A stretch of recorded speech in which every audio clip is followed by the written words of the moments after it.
Hey, you awesome folks. Thanks for taking this journey of discovery with your guide, Keith Haney. You're listening to the Becoming Bridge Builders podcast, your favorite podcast for everything from racial reconciliation to education innovation, justice reform, and leading change in the 21st century. This podcast is for people who love to be challenged with difficult topics, but want practical solutions to solve these challenging issues. Becoming Bridge Builders makes change possible. Each week on the podcast, Keith invites innovative thought leaders to share how they are building bridges in their area of expertise.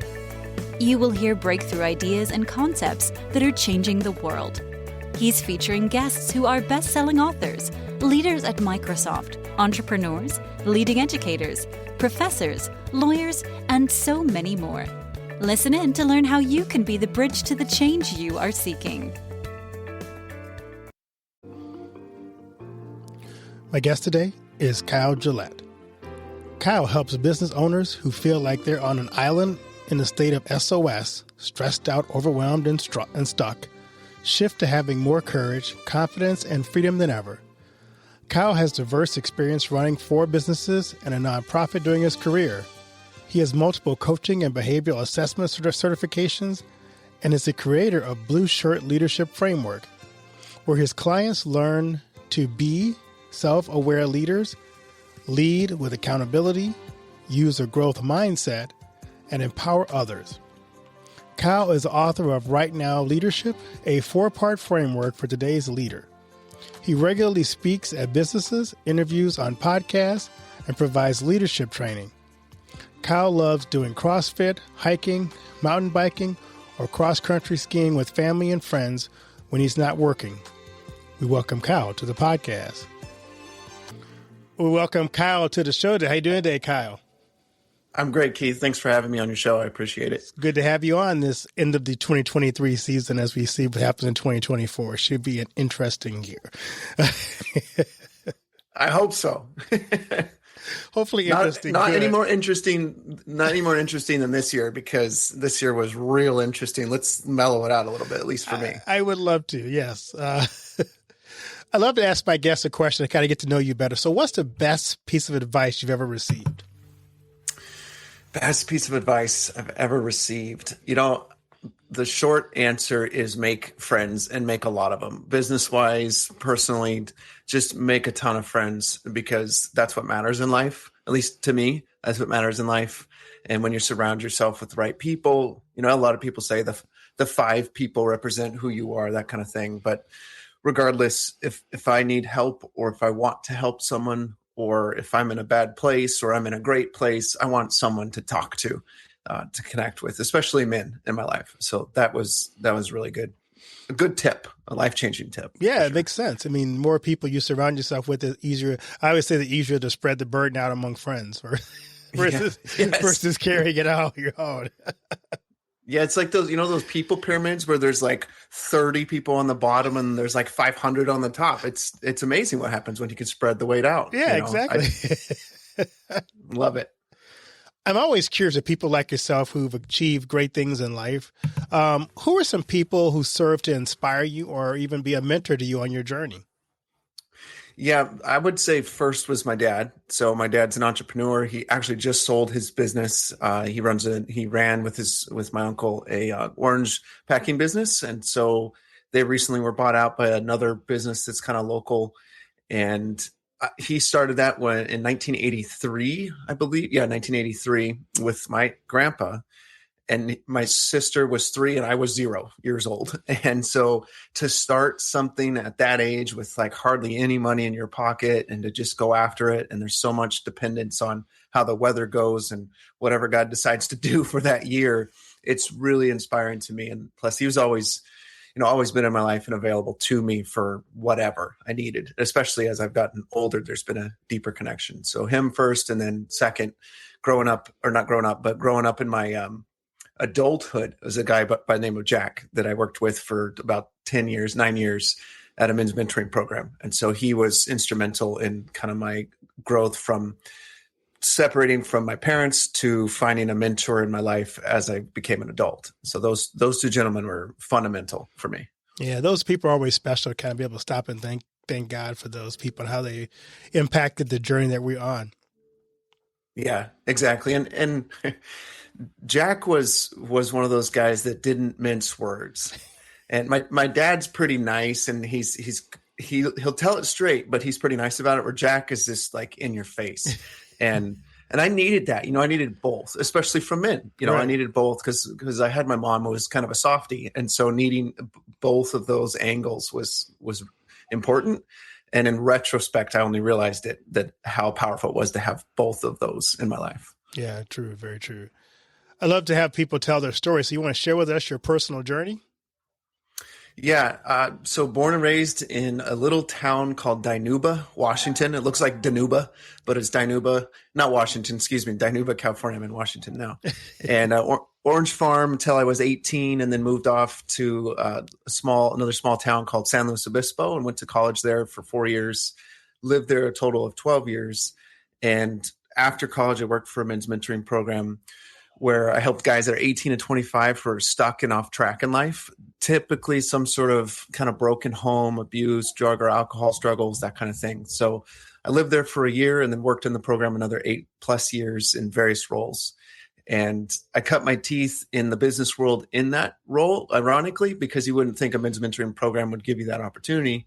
But we were self-sustained. So I got my work ethic from the farming upbringing, but then I got my business acumen from the self-sustained part of the nonprofit. We ran a pet resort that housed 100+ dogs a night and then 50+ dogs a day. And so I got the opportunity to grow that business. And then I ran the nonprofit for 3 years after I grew the pet resort, and then off into HR once I moved up to Washington with my family, and got into disc assessments.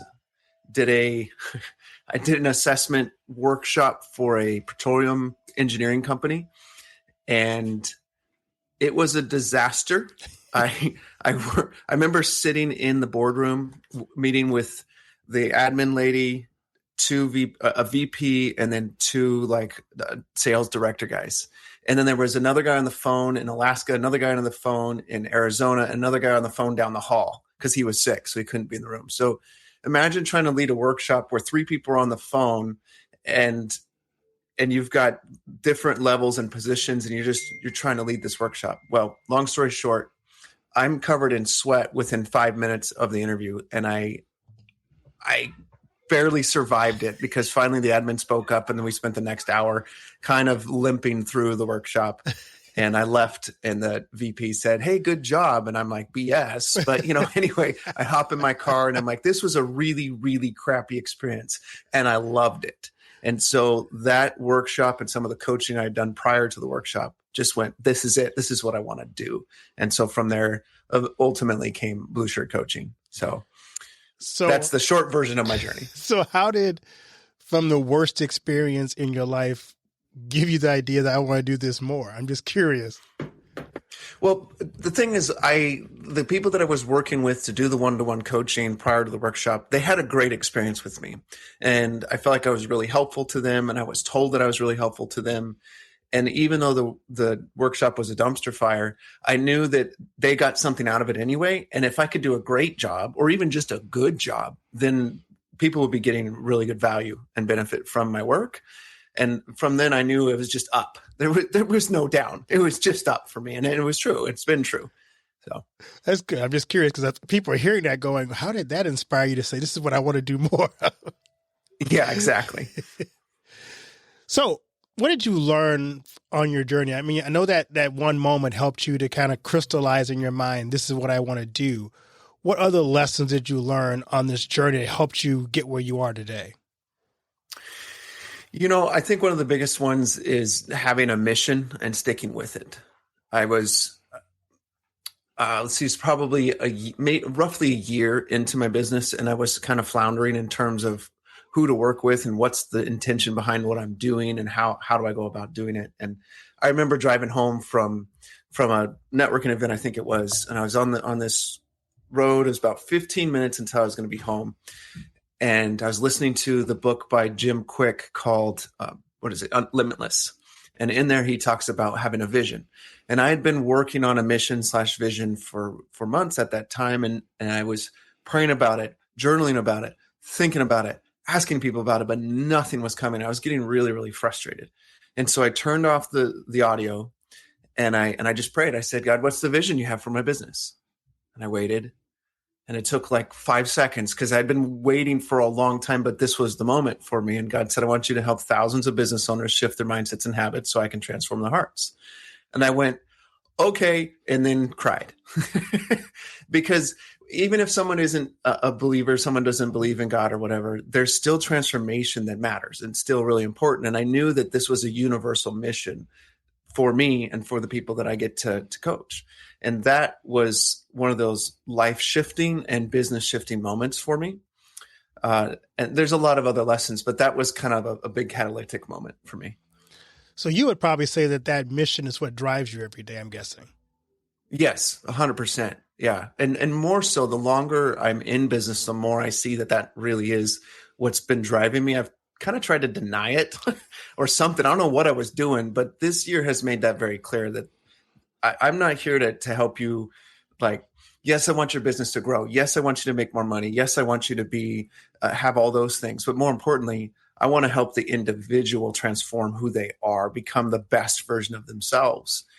And recently I've had three clients where I've done some deep dives. I do a deep dive, which is 2 roughly 4-hour sessions with people where ultimately their bigger problem was they're afraid to be the best version of themselves. And I'm like, oh my gosh, that's why people don't transform. They're afraid to be a better version of themselves because it's scary. You're in a rut. You're used to who you are. And I am too in certain areas. I'm used to it and I don't want to shift. And so when I dive in with them and 3 of the 5 I've worked with in that deep of a capacity, that's what their thing is. I'm like, wow, this is a bigger deal. 60% of the people so far, that's been their thing. And I'm like, okay, this mission is very clear. Like this is the work for me to be doing. And if you transform your life and who you are and how you see yourself, your business is going to grow, period. It's just going to happen.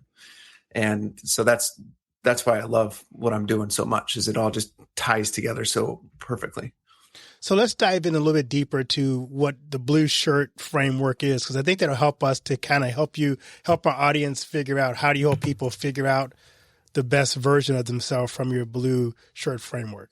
So explain that to us. Yeah, for sure. So, leadership has a cycle to it. And I spent a lot of time at the very beginning of my business studying, books and people and reading things and watching videos and then studying my own clients. And one morning it was 3 a.m. in the morning, and I woke up and I had been working on an acronym. I love acronyms. And I've been working on an acronym for what my leadership framework was going to be, my own intellectual property that I could do whatever I wanted to with. And I heard the words self-awareness, or the word self-awareness. And that's not that mind-shattering or groundbreaking or anything. People have heard that word before. But for me, it brought everything together. And so I jumped out of bed, ran into the kitchen while my kids were sleeping, and sat at the kitchen table. And I went, okay, where does this take me? And for the next 3 hours, I went from self-awareness to then going to this blue framework, which is to be a self-aware leader, lead with accountability, use a growth mindset, and empower others. And ultimately, that is the cycle of leadership. We become more aware of ourselves and who we are and our limitations or strengths. And then we use accountability to stick with those things and to grow and to increase our abilities. And if you put those two together, of course, growth is going to follow. But once you grow, you need other people to help you. If you don't have those other people, then you're going to start to struggle with your accountability and you're going to start to struggle in a lot of ways. So then you empower others. What happens when you empower others? You go back to self-awareness because now you have this new burden, this new challenge of leading people. And so then you got to become more self-aware, and then the cycle continues from there. I want to focus on that last because I think a lot of people struggle with how do you empower other people. I've worked a lot in churches, and I think one of the downfalls that the church has is leaders have a hard time empowering other people. And so you end up I like that they work yourself out of a job. But if we don't empower people, we don't do that well. So give me an example of what steps you have for empowering other people. Yeah, so I teach my clients a 5-step process, and I have those steps in my right now leadership book. But since writing that book, I've had an even deeper dive into it, like even more realizations from it. So the steps are, we have to expect and then study, listen, then create that accountability and then celebrate. So I'm going to dive into each of them, but the first one is expect. So Keith, what was the last really good movie or TV show that you watched? Wow, that's a good one. It's hard to find good movies today. I'm trying to think what it was. It's true. So many of them are bad. I can't think of one offhand. Stay with us. We'll be right back. And now a word from one of our sponsors, For Freedom Mobile. If you're using AT&T, Verizon, or T-Mobile, then you're being tracked. Mobile providers collect your location, communications, internet activity, even your financial transaction. They sell that data to anyone willing to pay for it and provide it to the government without a warrant. Switch to For Freedom Mobile, and you won't ever have to worry about big tech or Big Brother tracking you through your mobile phone again. For Freedom Mobile provides secure, unlimited talk, text, and high-speed data for just $29.99 a month, and it includes free internet roaming in over 200 countries. Sign up for the service by visiting forfreedommobile.com and using the promo code BRIDGEBUILDERS to get your first month for only $9.99. See forfreedommobile.com for details, just like the number 4, freedommobile.com.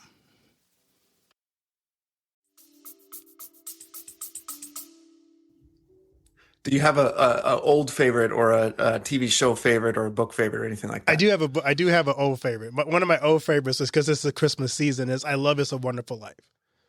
Okay, cool. So when you watch A Wonderful Life, do you find yourself fussing around with your phone or doing something on the computer or having a conversation with people over here? In other words, do you find yourself really distracted? Not typically, no. No, so you're engaged in that movie. So for some people, maybe you instantly something came to mind for a great movie or a great TV show you recently watched. We're at the edge of our seat, right? We're expecting the movie to be great. Otherwise, we don't want to watch it or we don't want to read it if it's not going to be great. And if it isn't great, then we kind of move on. Right. But here's the deal about empowering people. We need to start with the expectation that they are amazing, that they are beautiful, they're wonderfully made, right? And that they have fascinating and amazing insights to share. Their skills, their talents, whatever they are, whatever they have is amazing, and expecting that to be true. So when we do that, we're setting our unconscious mind to a different angle. One of the things that I've been teaching lately is that every second there's 2 million bits of information your brain has to filter.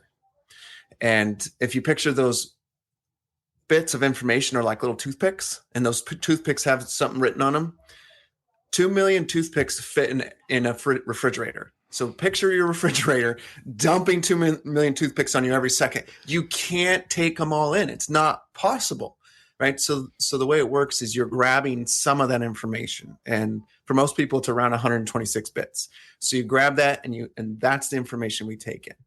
So if I decide up front that this employee that I've hired, or this person that I'm leading, or this kid that I have is a jerk, annoying, frustrating, whatever, every time 2 million bits of information come at me every second, I'm going to grab the ones that prove me to be right. Prove to me that employee is annoying, that child is frustrating, that this situation sucks, whatever. Or when you start with an expectation of excellence, I'm going to grab 126 bits that prove that to be true. And then that's going to rub off or play forward into those people's lives. So that is foundational. And you got to start there with that expectation. And sometimes you can write it down. Sometimes we can pray about it. Sometimes we can have conversations. But regardless, start there. Second, you study. So step 2 is study.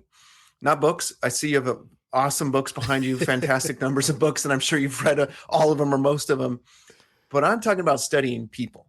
How do they communicate? Are they inferential speaker or listener? Are they a literal speaker or listener? Are they more visual? Are they more auditory, kinesthetic? Where are they on the DISC or the Myers-Briggs spectrum? What do I know about this person so I can understand them better? So I can do the third step, which is to be able to listen to them and ask great questions. And great questions is the heart of it. So if the foundation is expectations, high expectations, the heart of it is great questions. And those questions are open questions. So a quick story. I'm working with this lady that runs a couple private schools. And when we first started a couple years ago, she had bad employees, or some of them were bad employees. And she was having a hard time with taking on way too much. She was becoming the bottleneck, didn't have a lot of clarity on goals, all that kind of stuff. Well, over the course of time, we started to develop some strategies, get things in place, get her business in a better position, get rid of some of the bad apples, bring in some good apples when it comes to teachers, no pun intended. And then she still was getting a little bit hung up on things. And it turned out that she wasn't doing a great job of asking open-ended questions. So I suggested to her a forward question, which is simply, instead of being Wonder Woman when someone comes in the room and solving all the problems, or Superman and solving all the problems, just when they bring you a problem, ask a forward question, which is, what do you think? That's it. And then you shut up and you listen. You just stand there or sit there and listen. And she told me a story a couple months ago. Teacher came in, brought this convoluted issue with a parent to her. And so my client said, well, what do you think? That was it. She said those 4 words. And then the teacher, blah, blah, blah, blah, blah, blah, blah, oh, blah, blah, blah, blah, blah, blah. She's talking to herself while my client's sitting there at her desk. 5-10 minutes later, the teacher's like, thank you. You're such a good listener. I really appreciate it. Walked out with a solution. My client said nothing but that forward question. And get this, she's from New York. She's a dominant style personality in the DISC spectrum, which is aggressive, assertive, gets right to the point. But she's learned how to just ask questions. So once you do that, once you've studied them, ask questions, then it's easy to keep them accountable because they've come up with the solutions. So ultimately, they're keeping themselves accountable. And that's all we can really do anyway. I can't hold you accountable, Keith, and you can't hold me accountable. We can support each other, but ultimately, it's up to me to stay accountable. And so when I make the decision as the employee, it's more likely that I'm going to follow through. Lastly, we celebrate. We celebrate the successes and the setbacks. And it's really important to celebrate the setbacks, because when Susie comes in and comes up with a solution, and then the solution doesn't work out, if we knock her down because of that, she won't continue to come to you with solutions. She's going to come to you and farm out her thinking. And you're going to have to come up with the solutions, which isn't what we want. So we celebrate the effort and the person, and we also celebrate the effort and the person in the setback too. It's not about the result ultimately, and to really build people up and empower them. It's not about the result. It's about the effort they put in and how they went about it. So long story short, those are the five components. They just need some explanation. Otherwise it's too little to understand. No, I love that. And I love your story because I am a high D, or was a high D. I think what you did kind of was helping that high D person become a higher I, because now you're not there trying to solve everybody's problem, but you're now influencing them to make choices for themselves. And I've actually shifted more to where I'm an I. So I don't try to solve everybody's problems. I ask good questions. And so now they begin to solve their problems, and I can sit back and watch them solve their problems, celebrate with them as they solve those problems, or support them, like you said, when those problems don't get solved, and say, okay, well, that didn't work. What else could you think of to try? Yep. Exactly. And it's actually such a lesser burden that the leader has to carry. And it's not abdicating. It's actually being really responsible and giving people the opportunity to do what you hired them to do, which is to make decisions. Right. That's why we hired these people, or at least I hope so. They're not robots. AI hasn't made it that far yet. Right, exactly. So let's circle back, because you talk about empowering others, but let's get back to the first part of your B, which is becoming self-aware. So what are some steps to help a person who's just starting out to become more self-aware? Yeah, I have a client that I'm working with right now that had this extremely powerful breakthrough for him. He wrote me an email, I think it was the day before Christmas, and it was about how grateful he was for the support that I've given, the coaching, and how his life has changed so much. And I knew I was helping him, but I didn't realize how much until he wrote that letter. And so that was really encouraging to me. But the point of sharing that with you is one of the more recent exercises we've done is establishing his values for his career. Now, I know people talk about, know your values, blah, blah, blah. Great. I totally agree. But this method is unique and different because it's establishing your values from an unconscious place. Because if you were to ask me what are my values, I would tell you like excellence, family, this list, learning, etc. I mean, I have them up on my wall right here. But the first things that come to mind are only surface level values.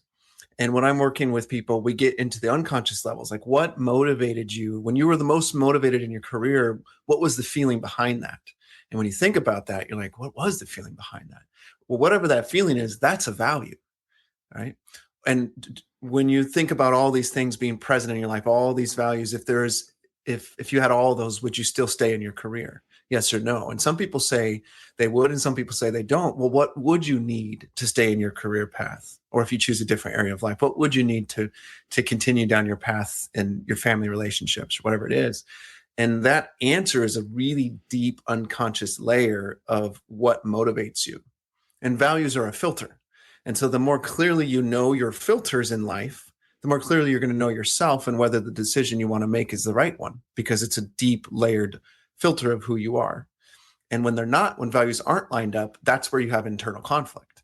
And so if I'm all about, gratitude, and then I'm all about service, but I feel like there's a conflict between service and gratitude because I'm not very happy about the fact that when I serve people, there's not much that comes back to me. There's a conflict there, and there's some baggage I need to deal with. And that's wonderful to know. But if I didn't know my values at a deeper unconscious level, that wouldn't have been dredged up.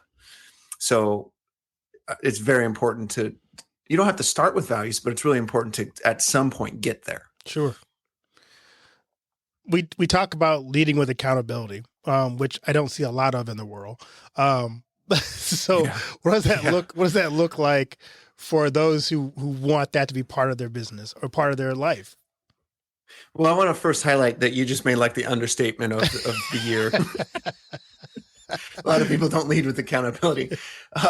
I'm guessing that you and I and your listeners aren't in that boat. We are on the boat of that we do lead with accountability. And so this will ring true and make a lot of sense. In my book, I talk about a 4-step process, and I'll make sure this is shorter than the 5-step process. But I call it the accountability pass. And Keith, when you think of 2024, what is the big, hairy, audacious goal, or the big goal you want to accomplish in 2024? For me, it's finishing up my doctorate. I'm at the very tail end of it, and so I really want to get that done in 2024. Awesome. Okay, so what is the reason or the purpose behind completing that doctorate? For me, I love learning. I love learning new things. I love taking notes and being able to apply those to what I do. So for me, it's an opportunity to add more things to my tool chest of knowledge, and research is a big piece I never did before. So for me, I'm looking forward to be able to implement that and helping organizations learn how to manage change. That's what my doctorate said. Okay. So helping organizations manage change is the purpose, but one of the purposes behind this goal. So in the first letter of the accountability pass, it's passive accountability. And it's the idea that you're sharing with the listeners on the show, sharing with friends, family, acquaintances. That's your goal, that you're going to get this PhD to help organizations make changes. That's a big deal. That's important, And so some of the people that you tell are going to be interested. It's around 10%. Let's say you tell 30 people, 3 people will actually care. Let's just be honest. Most people don't care or don't remember. So 3 of them will care. And some of those will follow up with you and say, "Hey, how's it going with your PhD? How's the studying going? What do you have it's a dissertation, right?" Right. Yeah. So what's going on with your dissertation? Whatever. Right. So now they're keeping you passively accountable because they're going to ask you about it. Then you choose one of them and you say, "Hey, Tony, would it be cool if we connect on a weekly basis to talk about the goals you're trying to achieve and the goals I'm trying to achieve, and just bounce ideas off each other and keep each other accountable?" Tony's going to say, "Heck yeah, I've been looking for someone like that," because most people don't have someone like that. So that's the A, which is active accountability. And then the first S is stuff or structures. So the structures would be your to-do list and your calendar. And this is really simple, but we need it in place. The calendar is the people that's going to help you accomplish your goals. And then the to-do list are the things. that are going to help you accomplish your goals. Now, there is some intermixing, but for the most part, it's the people and the things, calendar and to-do list. And the last S is self-accountability. So have you ever ziplined or skydived or bungee jumped before, Keith? Anything that involves jumping off a height thing, no. Okay. Okay. So we'll assume that people understand one of those three concepts, and I'm gonna stick with the zip lining because that's the most common thing people could have done in their life. So when my wife and I had our honeymoon a long time ago now, we went to Costa Rica and we did this zip line where my wife actually decided that on the 1,000-foot zip line that's above the tree canopy where you're zipping along for 1,000 feet, that she was going to strap herself to the dude and hang underneath him while they slid across the canopy. And then they asked me if I wanted to do that. And I said, no, that's okay. I think I'll just go by myself.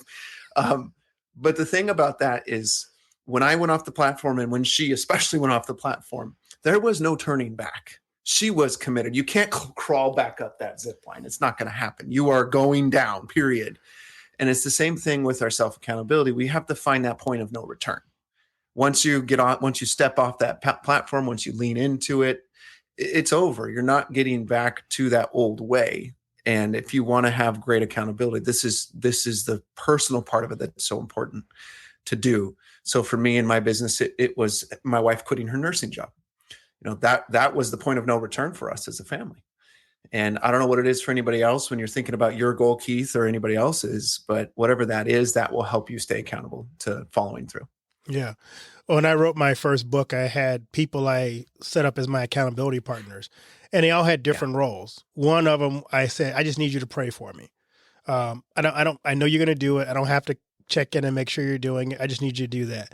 Then I had someone who was going to be the encourager because there's going to be points in time that I knew where it got too difficult and I'm just going to want to quit. I need someone just kind of pat me on the back and go, you can do this. And then I had the kick in the pants person who I needed someone just like the encouragement thing isn't working. I need someone just to kick me really hard to make sure I keep going. And it worked because all those people at some point served an important role in that process. And the same thing happened with my dissertation. I need these people in my life to do certain things. And I call them and say, hey, I need you to do this. And they've been there. So it's been really kind of cool. That's awesome. I mean, you followed the process. Right. That's awesome. Love it. So we got one more, and I'm going to give us the name of your book too. I forgot to do that. But the growth mindset. Tell us about the growth mindset. Yeah, the growth mindset is one of those weird ones. When I wrote that section, it was kind of hard for me to write because in my mind, it's just a output, I guess you could say an output of being self-aware and being accountable. And it is, it really is. But so then I came up with a metaphor in the book that I called the growth SUV. And even to this day, I still kind of have a hard time remembering each component of it. So I'm going to cheat a little bit and look. But the way that I describe it is it's one of those SUVs that 4-wheel drive or all-wheel drive that it's real smooth on the road, no problem on the streets or whatever. But then it can get on the dirt road, it can get on the muddy road, and it can get on the rocky road. And this is growth for us. We go through those experiences. And in the growth SUV, there's 5 different mindsets. And the first one is in the back left, sitting by the window, kicking its feet on the seat, annoying the crap out of the driver, saying, let's go, let's do it, we can do it. And it's called the risk mindset, right? So it sits back there kicking the driver, and the driver, it's kind of hard for the driver to see it, but it knows it's there and it's getting annoyed by it. And every once in a while takes the risks and other times tells the risk mindset to shut up because they're tired of getting the seat kicked. And then in the middle is the learner mindset. So they're sitting in the middle with their feet up on a hump. I don't know if you know that comedic routine or not, but right in the middle. And so the driver can see them in the rearview mirror. Every time they look back, they get to see them in the mirror and they see what they learned from the risks that they took or not taking the risks or the experiences that they had. And the learner is always reminding us to continue learning regardless of the outcomes that we experience. And then the next one is the persistent mindset. So that's the right side. And so they're whispering across the way to the driver saying, hey, keep going. This is kind of hard. I know we're taking a risk here, but you're learning from it. Keep going. You got this. We're going to persist without exception, to quote Andy Andrews. And then the fourth is in the shotgun. And that is, the fourth is in the shotgun. And that's the sales mindset. And it sits there going, let's do this. It's not about risk. It's about we can do anything. And they're going to influence and pitch. That mindset inside of us is going to be pitching and trying to encourage you and move you forward. That we can do anything. Let's go for it. Always having the ideas and trying to move you forward with the ideas. And then finally, in the driver's seat, the mindset of abundance. Because it doesn't matter how good of a salesman you are, how much risk you take. If you don't have an abundant mindset, it's going to be difficult to even lean into those other mindsets. If I fail and I don't have abundance, I'm not going to learn from it. If I'm experiencing the push of risk, if I don't have an abundant mindset, I don't think it's going to work out to take the risk, right? And so on and so forth. So those mindsets combine together to create forward momentum and growth in our lives, and they can handle any circumstances. Great. So give us the title of your book and where can they find it? Yep. It's Right Now Leadership, a 4-part framework for today's leader. And you can find it on Amazon. I think it's bookstorenow.com, Barnes & Noble, just any of those retailers. And then also on my website, blueshirtcoaching.com/book is there as well. Great. I love to ask my guests this question. What do you want your legacy to be? Yeah, my legacy. I actually have that a little bit written out. So let me see if I can conjure it in my mind. For me, my legacy is about my kids having a bigger impact than I get to have, right? But it's also about the impact that I'm making on the clients that I have, impacting the people that they work with, right? So for me, transforming thousands of business owners means I'm transforming tens of thousands of business owners' lives or people's lives. Because in my experience growing up in a small business context, my dad's had hundreds of employees over the course of his career, and usually 50 or 60 at a time. And he's helped those people raise a family, send their kids to college, and be an example to them. A solid, high integrity, high accountability example for decades. That's what I want to be able to do as I'm helping my clients get to a better place. That's going to impact generations going forward. And if they're in a bad place, especially as men, broken men break things. And so if I can help these men that are feeling a little broken, like everyone does, men and women, and help them get to a better place, we're not going to be breaking things. Maybe at all, right? When we get to that transformational spot, and that makes a difference. That's a legacy shifting experience for people and families and generations. So for me, that's a big motivator for doing what I do. That's awesome. Anything I haven't asked you that I should have asked you? No, we're good. I love the interview. I really appreciate it, Keith. Great questions. Thank you. Well, great. If you had one message to tell a young entrepreneur, what would that be? Ask questions like crazy. And when I say questions, I don't mean how do you do ABC, more who are you and what are you about? Learn people's stories. That stories are amazing and it endears you to other people and grows your network. But most importantly, there's so much wisdom in people's stories. So ask the stories of people's experiences, why they do what they do. Great. So Kyle, where can my listeners find you on social media? Yeah, anywhere on social. If you type in Blue Shirt Coaching, you'll find me: Facebook, LinkedIn, TikTok, Instagram, and then go to blueshirtcoaching.com to connect with me directly, set up a free conversation, or learn more about what I do on there as well. Well, thanks for you investing in the lives of young entrepreneurs, young business people, because like you said, as you impact the leader, you impact thousands of those who follow the leader. So thank you for what you do, and blessings on the sale of your book. May people pick it up, and please leave with accountability would be my goal. Yes. Thank you, Keith. I appreciate it. You have a blessed new year.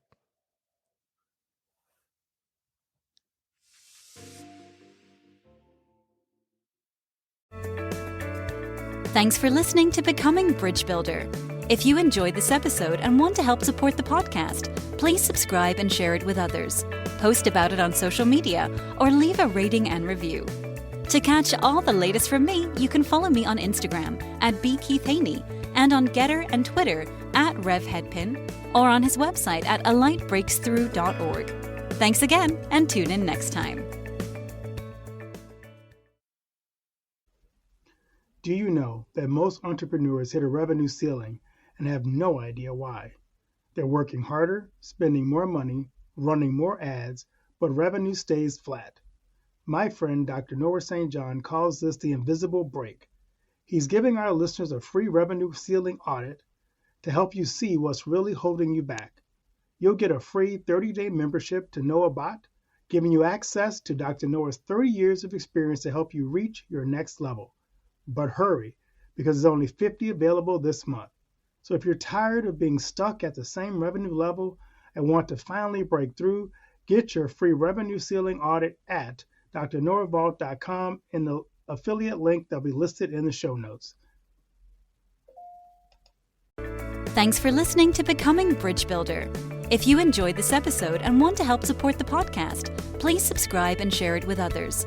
Post about it on social media or leave a rating and review. To catch all the latest from me, you can follow me on Instagram at bkeithhaney and on Getter and Twitter at RevHeadpin. Thanks again and tune in next time.